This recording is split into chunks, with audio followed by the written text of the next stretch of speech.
શું તમારા છોકરા મોબાઈલ વગર એગ્રેસિવ થઈ જાય છે, બૂમો પાડવા લાગે છે, મારવા લાગે છે, ગાળો બોલવા લાગે છે?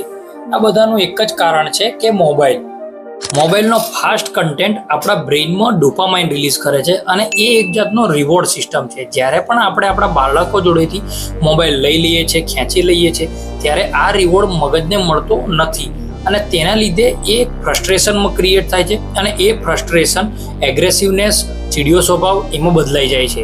મોબાઈલ એડિક્શન તમારા છોકરાઓને વીક કરી રહ્યું છે. જેમ કે તમારા છોકરાઓની અંદર પેશન્સ ઓછો થઈ જાય છે, ઇમેજિનેશન પાવર ઓછી થઈ જાય છે, ઇમોશનલી બી એ વીક થઈ જાય છે.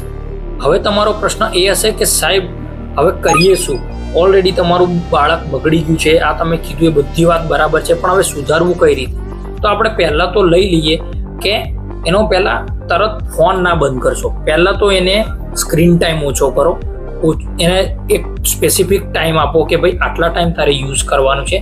એના સિવાય તમે બીજું એવું બી કરી શકો કે તમે એને કોઈ કામમાં બિઝી કરી દો.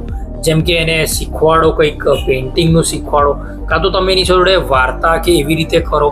જેમ કે આપણે પહેલાંના જમાનામાં વાર્તાઓ સાંભળતા આવ્યા હતા, આપણા દાદા દાદીઓ આપણને વાર્તાઓ કહેતા આવ્યા હતા. એ રીતે સ્ટોરી ટાઈમ તમે એનો ફિક્સ કરી દો, કાં તો પછી એને કોઈ બી એની એક્ટિવિટીમાં એને જે બી ગમે એ એક્ટિવિટીમાં એને બિઝી કરી દો. હવે આમાં આપણે જોઈ શકીએ છીએ કે મોબાઈલ એક જાતનું બાળકો માટે ઇન્ફ્લુએન્સર બની રહેલું છે. એના જગ્યાએ તમે પેરેન્ટ્સ તરીકે તમે પોતે ઇન્ફ્લુએન્સર બનો. એના માટે તમે કંઈક કરો, એને પ્રોત્સાહન આપો. હવે તમે પેરેન્ટ્સ તરીકે સમજો કે આ વસ્તુ રાતોરાત નહીં થાય, તમે થોડોક ટાઈમ આપો, પેશન્સ આપો અને આના ઉપર વર્ક કરો. તમારું છોકરું ડેફિનેટલી આ વસ્તુમાંથી બહાર નીકળી જશે.